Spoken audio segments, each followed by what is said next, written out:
When we got married, Adolf didn't care for animals. He never did like.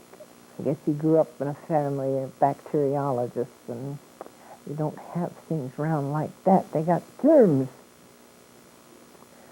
So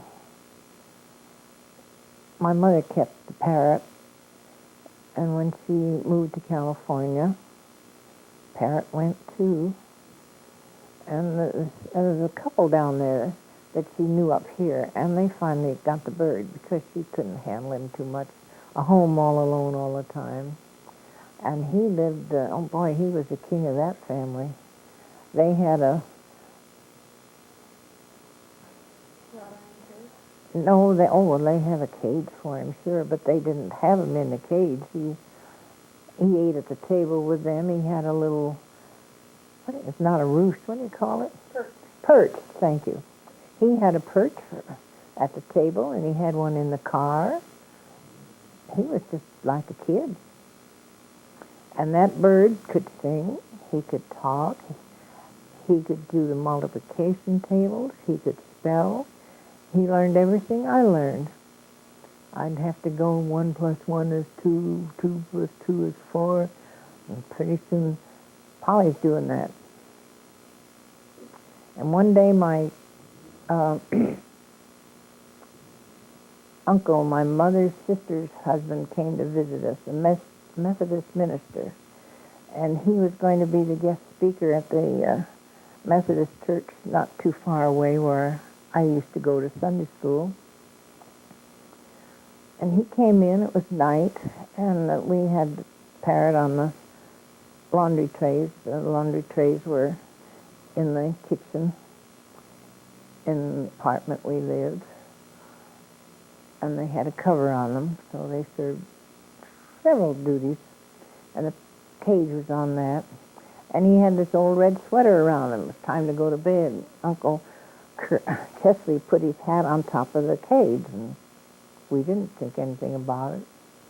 Come morning, he goes to pick up his nice black derby hat, and all he's got's the crown, the rim's all gone. Poor Uncle Chesley, he was in a dither. He couldn't go to church without a hat. What's he going to do? And my dad's hats didn't fit him. And my dad says, well, I can take you out and you can buy a hat. Not on Sunday, you don't. So my mother got an old Panama hat of my dad's, and she steamed and she stretched and she stretched and she steamed and she stretched, and it got so it almost fit him. Well, she could do all that work, but he couldn't go out and buy a hat. But it was all right for her to work, to stretch a hat so he could have a hat to wear to church.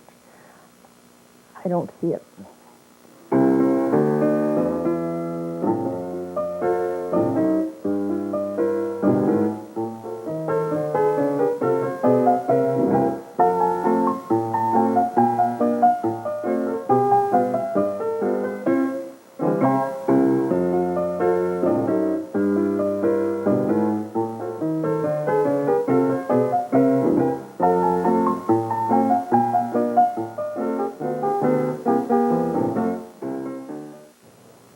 Grandma's kind of special because of her tattoos, and because of that, my kids, her great-grandchildren, can go to a bookstore and find their grandmother. I mean, she's not going to disappear. And what's fun, what's fun for the kids is they go to the bookstore and can find them, and their buddies can't find their grandma. She's not there.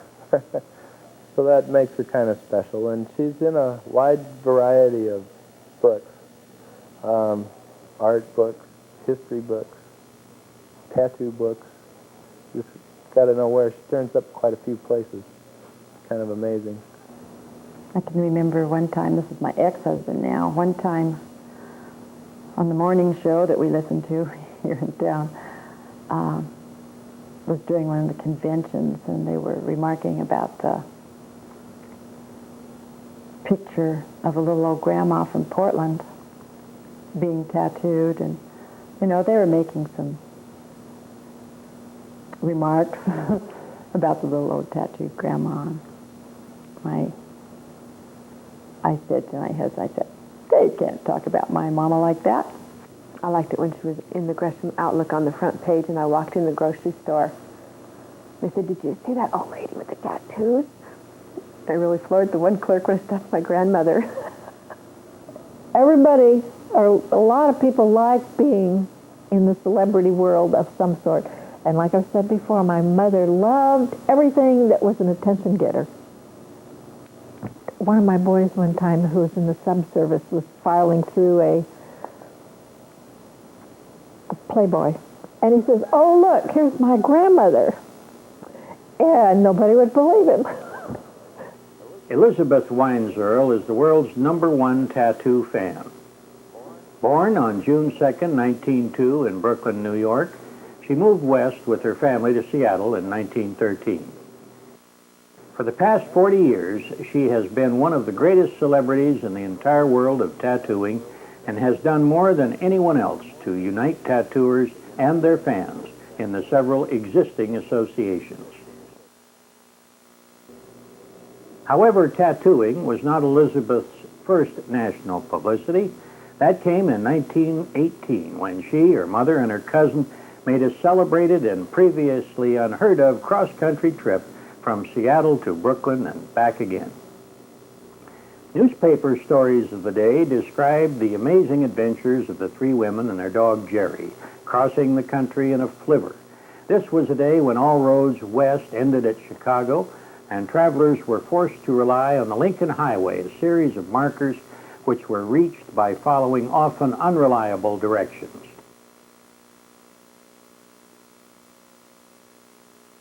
One news story of the day contained the following statement by Elizabeth's mother. One of the most interesting stops was at Salt Lake City. We found when we entered civilization that we were treated like a circus. Everyone turned out to see the queer women in men's clothes. It was quite amusing. At LaSalle, a man from the back country, I presume, who probably never in his life saw a woman in trousers, was so shocked that he ran his old gray mare halfway up the telegraph pole looking after us. There were no maps, and we bought 2 books. One was for the Lincoln Highway. I don't know it was just called Lincoln Highway, and I don't know what number it carries now. And we had a blue book from Seattle to Salt Lake. There's where we picked up the Lincoln Highway. And that would tell you, as all 3 books we had did, we set our speedometers of the reading in there if we did any fooling around, riding around after we parked. And you'd go so many miles, go 45 miles, bear left, or take the middle fork, or something like that. There were no signposts, but you went the way the wheel tracks went. Excuse me. So that's how we found our way most of the time.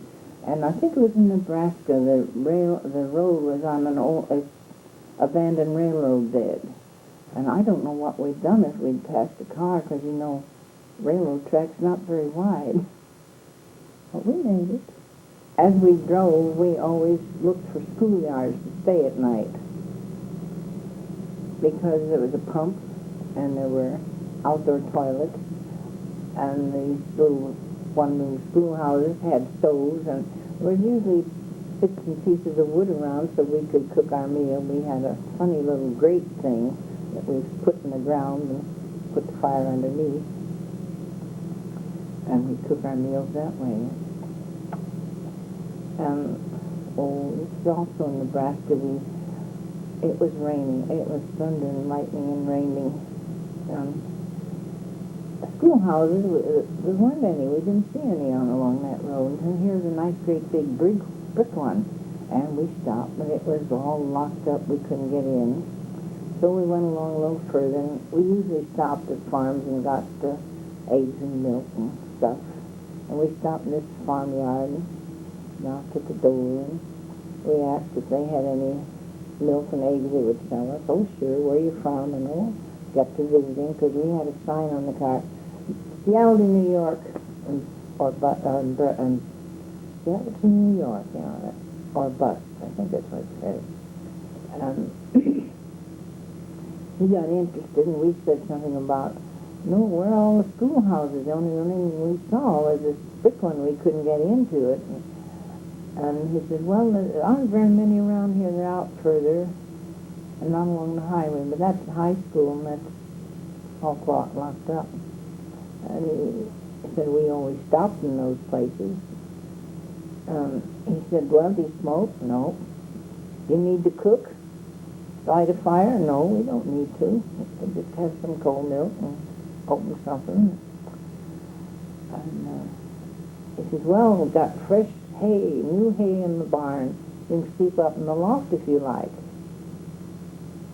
No, okay, that was better than out in the rain. So we slept better. And in the morning he came out, and he brought us some more milk, and he brought us a loaf of bread that his wife had baked. We visited some more, and he said, good thing you didn't stop at that schoolhouse. Couldn't get in. And we said, why? It got struck by lightning last night. One night this was in Montana too, it was raining and it was cold, and we slept, our tent was no good for that, and we slept in an abandoned railroad car, and it was just boxcar. It was on the siding, and there was no track over here and no track over here, and we wondered how it got there, so we felt it would be safe, and we took our stuff up in the car, and Jerry and the parrot, I had a parrot then too, and we slept there, and it was very comfortable. We were out of the wind and rain, and in the morning when we cooked in there too, not much, but we had a little meal there, and we couldn't get the car started. It was just, and we always took, in those days they had coils in the car, and at night we would take them to bed with us in the cold weather just so they wouldn't get damp or wet and cold, you know, and put them in, but we couldn't start the car, so Gus said, I'm going to build a fire under the car. And my mother said, build a fire? He says, we're not going to stay here all day. So he made a little fire and pushed it under there and got the coals under and watched it, and every once in a while he'd turn the crank or I'd turn the crank, and one of these times, whoop, it went. So we let it run there for a little while, then moved the car off the away from the fire, and we put it out, and we're on our way. So we don't always start a car that way, but we did. And we got quite an education in looking in the outdoor houses, you know, all kinds of poetry on the walls, and of course there's one for the boys and one for the girls. And when Nellie and I'd come out and Gus come out, well, what did you learn? We'd trade stories. Wouldn't do that nowadays, I guess. So. In 1920, Elizabeth enrolled at the University of Washington. This was in a day when only one woman in 1,000 completed college.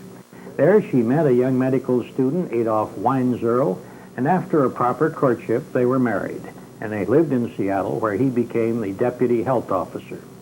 In 1937, he, Elizabeth, and their 3 daughters moved to Portland, where Dr. Weinzirl was both the city health officer and chairman of the Department of Public Health at the medical school.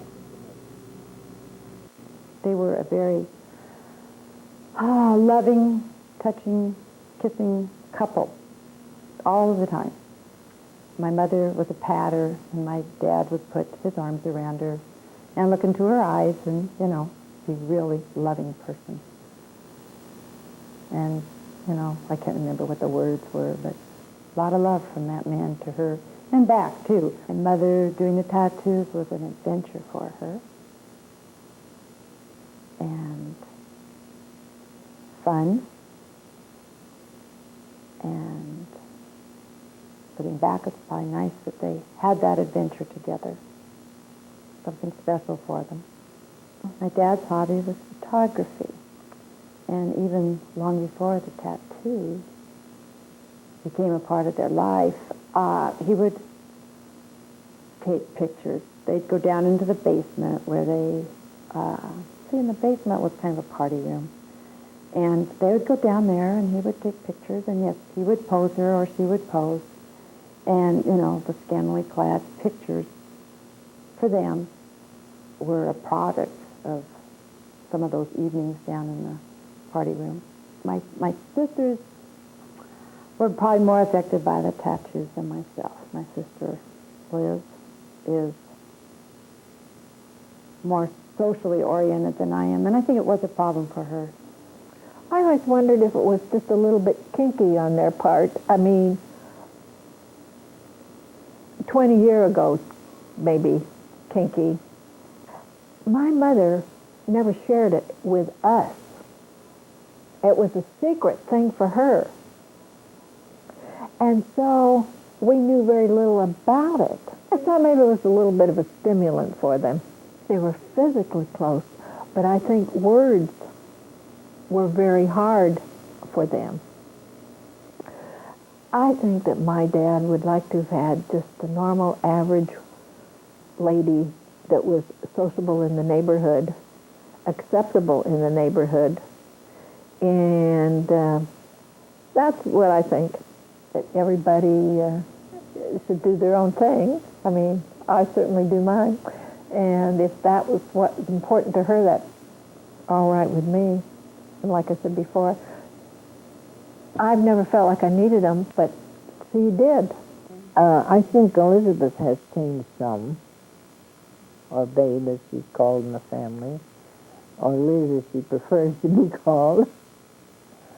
I think she has grown up a little bit, and it's part of me, and I'm no different than I was before I had them. And people seem interested in them. It's opened up a whole new world to me, and I'm thankful I had it to do.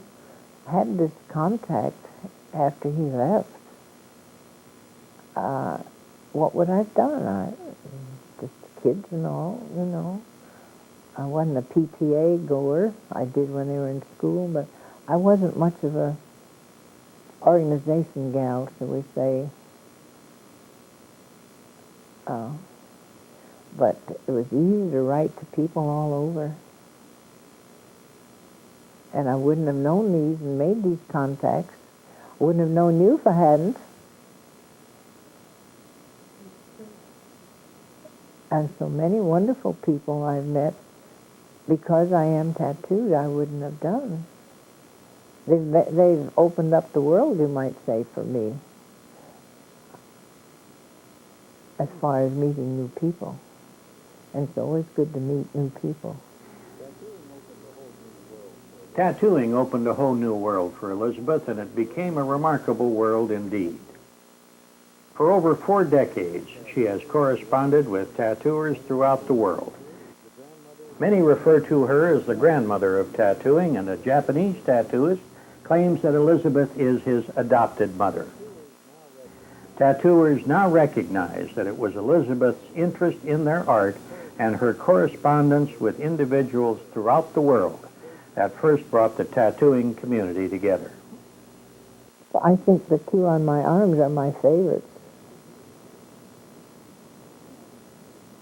But the inner one, the inner part of that was a design that was sent to me, I think by Beverly, or maybe she had it or did it, I don't remember, Beverly Robinson. And it was a bird, and I liked that. And we sent it down to Bert and said we'd like that next time we came down, what could he do with it? So when we got down there, he had it all drawn out, and he embellished it a little bit with more wreaths and flowers or something around it. And I said, okay, I like that. And so he got his little toothpick and dumped it in the ink, and he made 4 little spots, and that was his guide for putting that on. And we were very pleased with him. He put one on both arms. And the next time we saw him, he said, they look kind of naked. They need some more trimming around them. So that's when he put the other outer design around the central bird thing. For the most part, sleeves hide it. And it's in a place where I can control it. That was Adolph's worry. Oh, no, you don't want that. You can't. It'll be always showing. I said, no, it won't. I can wear a long sleeve if I have to. So it didn't bother me. I matured. I matured. I grew up. Just like when these people say, oh, you got horrible tattoos. And I said, you got some of that horrible paint on your face. I think I like these on my arms the best because they show and I can shock people a little bit. Oh, let's see this. And I said, well, see this. That's fun. But the first one Bert did was the parrot, and I liked that because it was like my Polly that I didn't have anymore. My poor Polly. Poor Polly would sit out on the fire escape, and the thunderstorm would come by, and we'd shut all the windows, and we'd forget about Polly, and pretty soon you'd hear, Polly, poor Polly, Polly, poor Polly. Oh, we didn't bring the parrot in, so we'd bring the parrot in, and my mother would take him out and put him in a towel and wipe him all down, you know. Nice Polly, poor Polly. But poor Polly got left on the fire escape a couple of times. So I like the parrot because it reminds me of my parrot. Then we used to go and get frog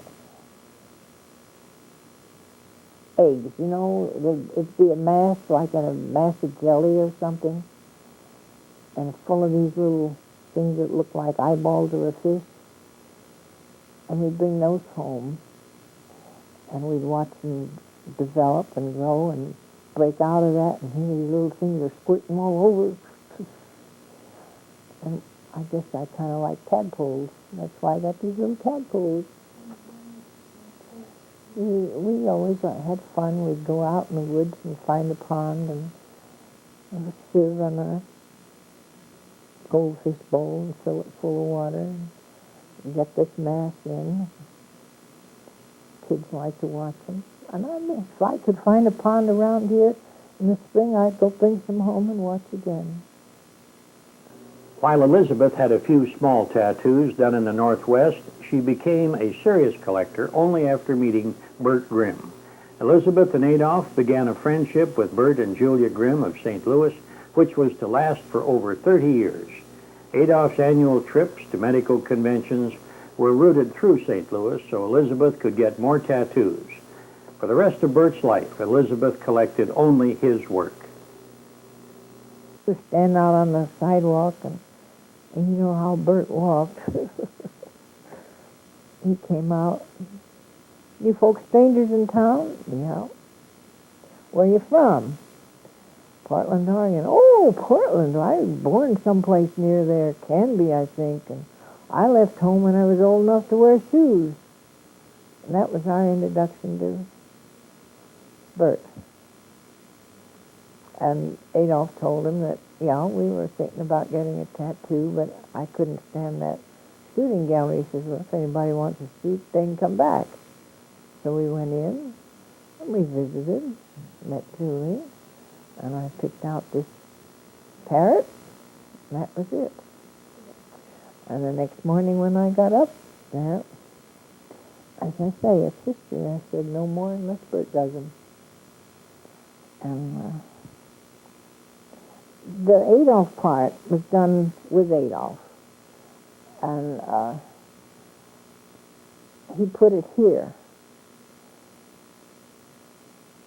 And so the next day I said, hey, it doesn't show. And then so that's why this one isn't centered the way it should be. Because he did this one first. Then I was down there. Maybe that's when I went to Vegas. I came home and I said, Bert, it looks a little lonesome. Why don't you fix it up? And that's when he did this. And I didn't say anything to Adolph. And he met me at the airport. And I said, oh, I got some new work. And he says, where? And he was driving, And I pulled my sleeve off and pretty near ran off the road. Once Elizabeth decided to go public with her wristband, her conventional life as a doctor's wife and mother soon became most unconventional.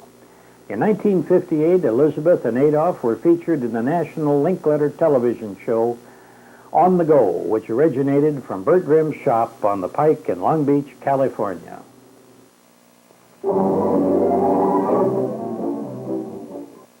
Good morning. Today's show just might get under your skin.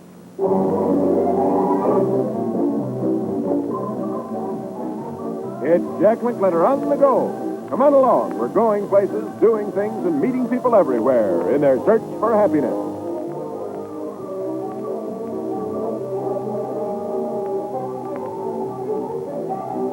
Well, why are people tattooed? Is it a whim, a dare, a moment of weakness, or are they simply doing it for the decoration? Well, whatever the motive is, tattooing is one of the oldest of the living arts, dating way back, I don't know how many centuries. But today, over 500 tattoo artists are practicing here in the United States. Their selection is quite varied, their price is reasonable, and their product, well, it's usually guaranteed.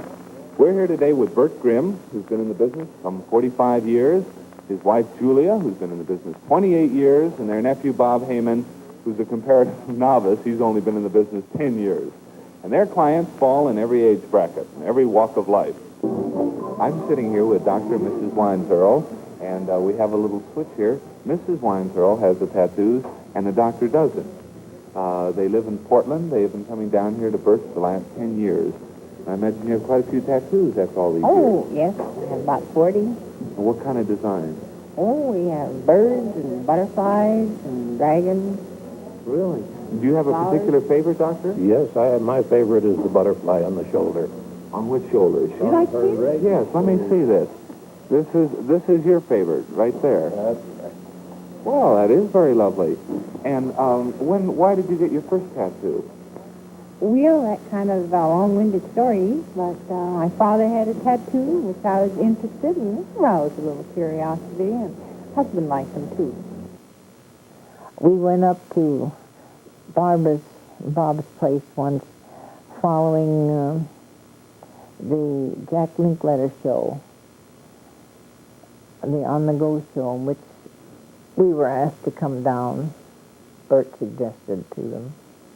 And we went down, we're on the program, and Barbara wanted to know when we came up if I would mind showing them to the children, and I said, of course not.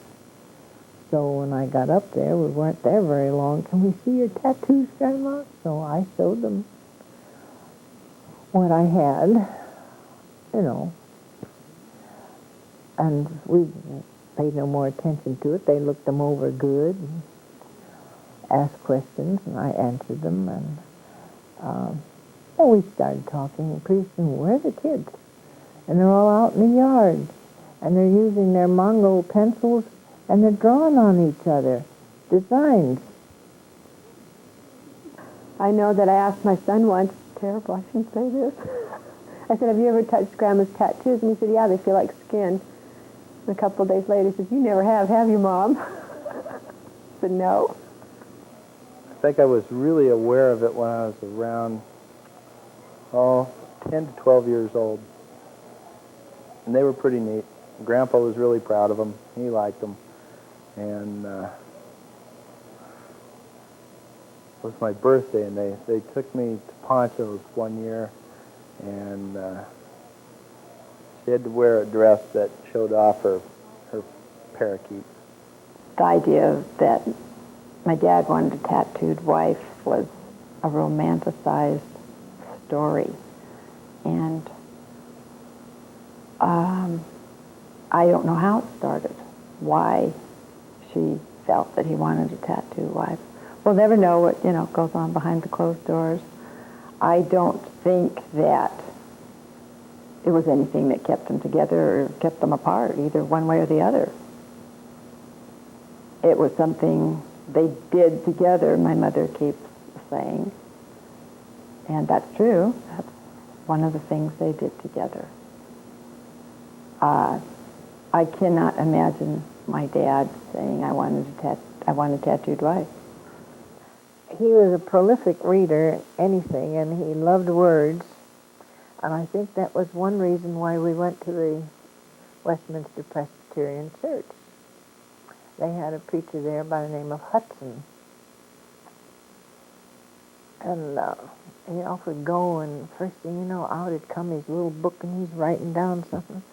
What'd you write down? Oh, see a word that Dr. Hudson had used that he didn't know the meaning of, or he didn't know the word. And get home, and you'd always look him up in the dictionary when we got home. He loved words. And lots of times I'd say, hey, don't use those 50-cent words, use a 2-bit word. Maybe a 10-cent word would be better. Adolf was an artist in his own way. His love of words is reflected in the many letters he composed and sent to friends.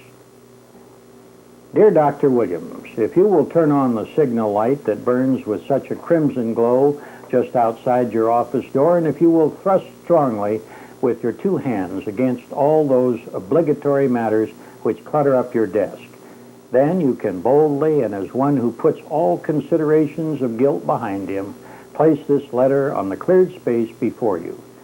It is the whimsical wish of your friend in the West that thereupon you will find it possible to slip right through this page as readily as Alice went through the looking glass, and find yourself visiting with him and springtime in Oregon.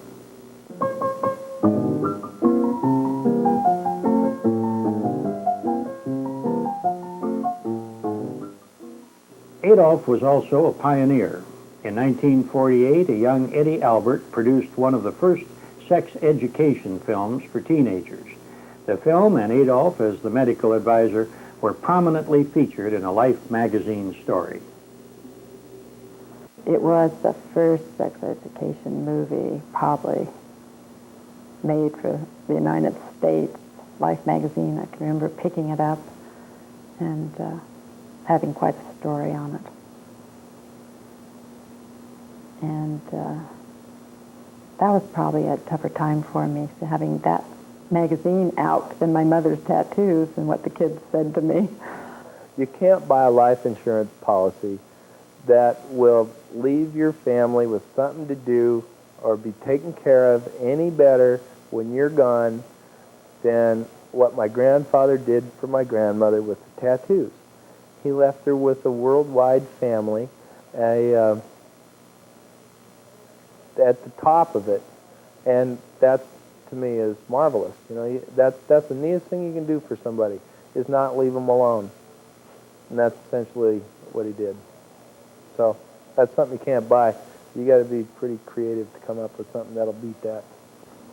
I don't know if Mom's changed her ideas at all about, how she feels about tattoos when she first had them, as to how it is now for her. I really have no concept if she changed her mind about them. I don't think so, because, the biggest,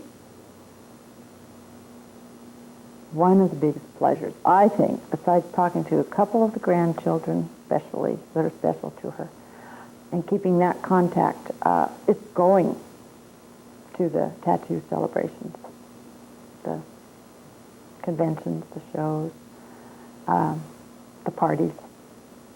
Loves it. I went to the first meeting. I wasn't going to go, and a friend of mine in Boston and in Massachusetts asked if I was going. We'd been corresponding for a long time, he and Adolf and I. And he said, "Are you going to convention?" And I said, "No." He said, "Why not?" I said, "Well, I don't know anybody there." He said, "Well, you should go." And I said, "Well, I can't. I hadn't planned on that, and I don't have the money."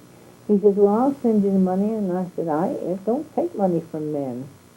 He says, "I'm not giving it to you for you. I'm giving this to you because Adolf would like you to have gone." And he said, "You make a reservation for 2 rooms and ask for a long, a king-size bed, because I'm a tall fellow and I kind of sleep sideways in them. It's easy to stretch out straight." And he says, "I'll meet you there." And he sent me the money for my tickets, and I've been going ever since. Hadn't been for that, I wouldn't have started like this. So that was my first contact with people. And then this meeting that went to, they had their contest for the most, most tattoos and so forth, women and so forth. And they wanted me to enter, and I had seen the girls who were entering, and I said, no, I couldn't do that. Oh, yes, you got it. And I said, no, I can't. I wouldn't compete against those girls. Now, maybe I had a big head or something or other. I was afraid that they wouldn't have a chance because they just had a little bit here and a little bit there, and I had what I have now. And I didn't want to discourage people from getting tattooed, women. So I didn't. And after the meeting, after that contest was over, and the meeting was coming towards a close, he got up and said there was somebody that should have entered that contest and she didn't. And would Elizabeth Weinzirl please come up to the platform now? And I looked at, I said, go on, go. So I went, and it would have done Adolf's heart proud. He had really inflated the cheers and the applause and the whistles when I got up there on the platform. Paul Rogers, I don't know why, but one day I was at a meeting, and I heard somebody say, Grandpa wants a kiss. Who's calling Grandma around here? And I'm looking, and I heard it again, and here comes Paul Rogers. He's got his arms up. Grandpa wants a hug and a kiss. And he pulled that several times. And one morning I got down there and I saw him come, and I said, hey, Grandpa wants a hug and a kiss. So we kind of got tagged Grandma and Grandpa. Most everybody likes Mother. I really can't think of people who don't like her. Some people think she's the dearest person in the world. And sometimes she's ornery as heck. I like the Japanese kind of work, unless when they knit the skulls. I don't like these skulls. I don't mind the dragons, but I don't like skulls. I don't care who does them. I don't like skulls. But I like their waves, their chrysanthemums, and their flowers. They do beautiful work. That I like. I like pretty designs, and I don't think, some of those dragons, they're not very handsome either. Spitting fire, no. I like the pretty things. In 1984, Elizabeth was brought to Japan to be featured on national television. This trip was one of many appearances for the Goodwill Ambassador of Tattooing, but it was the first TV appearance that required this octogenarian to obtain a work permit. I don't know who sent my name in or how they got my name, but I was called, and then I received letters about coming to Japan to be on national television there. And they would pay all expenses, and I could take a companion. And then I got all sorts of things to sign and so forth. I'd get a worker's permit in Japan. Had to go to council here, and that was a big runaround. You'd go, and it'd be noontime, and they'd close everything, come back at 1 o'clock. And, it looked like they were trying to keep people out rather than getting them to come to visit. But I finally got my worker's permit, and did I get a big hee-haw going through the customs there in Japan. Worker's permit. I said, yeah. What kind of work? And he got a big joke out of that. Tattoo! going to be on a tattoo show. Oh, he passed it all around to people all around him. So, you see what they thought of tattooing. I never thought I'd end up with the amount of tattooing I had. Said he wanted a tattooed wife, and I thought, one did it. But I am very happy that he wanted one, because it's led me to an entirely different world, and I have friends all over, wonderful friends, through tattooing that I would never have met otherwise.